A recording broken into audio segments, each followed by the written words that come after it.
ಸಖತ್ತಾಗಿರುವ chicken ಡ್ರೈಯನ್ನು ಕೇವಲ ಒಂದು 20-25 ನಿಮಿಷದಲ್ಲಿ ಹೇಗೆ ಮಾಡೋದು ಅಂತ ನೋಡುವ. ಒನ್ ಪ್ಯಾನ್ ರೆಸಿಪಿ ಬೇರೆ ಇದು, ಕ್ವಿಕ್ಕಾಗಿ ಟೇಸ್ಟಿಯಾಗಿ ರೆಡಿ ಆಗ್ತದೆ. ನಮಸ್ತೆ ಸ್ನೇಹಿತರೆ, ಹೇಗಿದ್ದೀರಾ ನೀವೆಲ್ಲ? ಬಲ್ಲಾಲ್ಸ್ ಕ್ಯಾಬೋಸಲ್ಲಿ ನಿಮಗೆಲ್ಲ ಆತ್ಮೀಯವಾದ ಸ್ವಾಗತ. ನಾನು ನಿಮ್ಮ ಪ್ರೀತಿಯ ನಿಮ್ಮದೇ ಮನೆಯ ಮಗಳು ಅಶ್ವಿನಿ ಆರ್ ಶೆಟ್ಟಿ. ಇವತ್ತೊಂದು ಸ್ಪೆಷಲ್ ಚಿಕನ್ ಡ್ರೈ ರೆಸಿಪಿ ಜೊತೆ ಬಂದಿದ್ದೇನೆ. ಚಿಕನ್ ಡ್ರೈಯನ್ನು ಅತಿ ಕಡಿಮೆ ಇಂಗ್ರೀಡಿಯೆಂಟ್ಸ್ ಹಾಗೂ ಎಣ್ಣೆಯನ್ನು ಬಳಸ್ಕೊಂಡು ಮಾಡಬಹುದು. ಹೇಗೆ ಮಾಡೋದು ಅಂತ ನೋಡ್ಕೊಂಡು ಬರೋಣ. ಇಲ್ಲಿ 1 kg ಚಿಕನ್ನಿಗೆ ಸ್ವಲ್ಪ ಅಚ್ಚ ಖಾರದ ಪುಡಿ, ಅರಶಿನ, ಶುಂಠಿ ಬೆಳ್ಳುಳ್ಳಿಯ ಪೇಸ್ಟ್, 2 ಟೇಬಲ್ ಸ್ಪೂನ್ನಷ್ಟು ಕಾರ್ನ್ಫ್ಲೋರ್, ರುಚಿಗೆ ತಕ್ಕಷ್ಟು ಉಪ್ಪನ್ನು ಹಾಕಿಕೊಂಡು ಮ್ಯಾರಿನೇಟ್ ಮಾಡಿ ಇಡ್ತೇನೆ. 10 ನಿಮಿಷದಷ್ಟು ಕಾಲ ಇದನ್ನು ಮ್ಯಾರಿನೇಟ್ ಮಾಡಿ ಇಡುವ. ನಂತರ ಇದಕ್ಕೊಂದು ಪೇಸ್ಟ್ ಆ್ಯಡ್ ಮಾಡಲಿಕ್ಕುಂಟು. ಅದನ್ನು ಹೇಗೆ ಮಾಡೋದು ಅಂತ ಈಗ ತೋರಿಸ್ತೇನೆ ನೋಡಿ.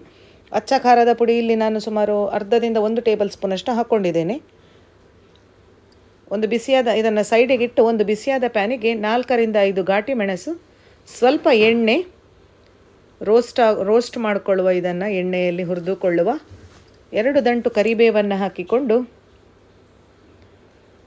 ಬಾಡಿಸ್ಕೊಳ್ಬೇಕು. ನಂತರ ಇದಕ್ಕೆ 1 ಈರುಳ್ಳಿಯನ್ನು ಸಹ ಉದ್ದಗೆ ರಫ್ಲಿ ಚಾಪ್ ಮಾಡ್ಕೊಂಡು ಹಾಕ್ಕೊಂಡೆ. ಮೀಡಿಯಮ್ ಫ್ಲೇಮಲ್ಲಿ ಇದನ್ನು ಸ್ವಲ್ಪ ಸಾಫ್ಟ್ ಆಗುವವರೆಗೆ ಹುರಿದುಕೊಂಡು ತಣ್ಣಗಾಗಲಿಕ್ಕೆ ಬಿಡುವ. ಫ್ಲೇಮನ್ನು ಆಫ್ ಮಾಡಿಕೊಂಡು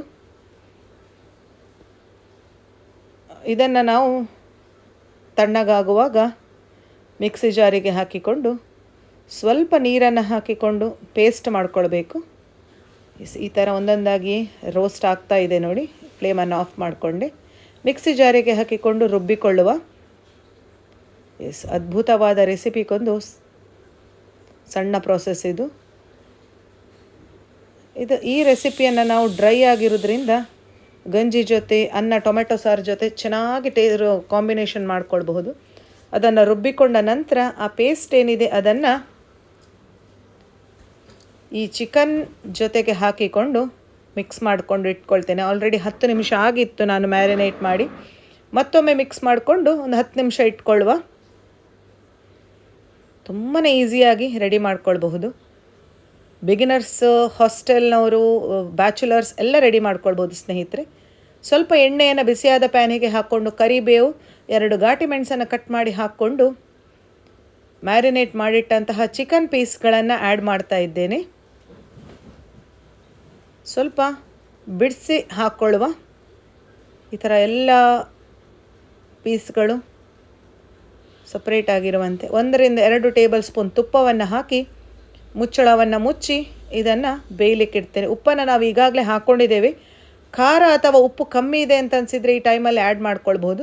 ಸುಮಾರು 5 ನಿಮಿಷದ ನಂತರ ಇದನ್ನು ತಿರುವಿ ಹಾಕ್ತೇನೆ ನೋಡಿ. ನೀರು ಸುಮಾರಾಗಿ ಬಿಟ್ಕೊಂಡಿದೆ. ಈಗ ನೀರನ್ನು ಹಾಕ್ತಾ ಇಲ್ಲ ನಾನು. ಎಣ್ಣೆ ಹಾಗೂ ತುಪ್ಪ ಹಾಗೂ ಚಿಕನ್ ನೀರು ಬಿಟ್ಕೊಳ್ಳೋದ್ರಿಂದ ನೀರಿನ ಅವಶ್ಯಕತೆ ಇಲ್ಲ.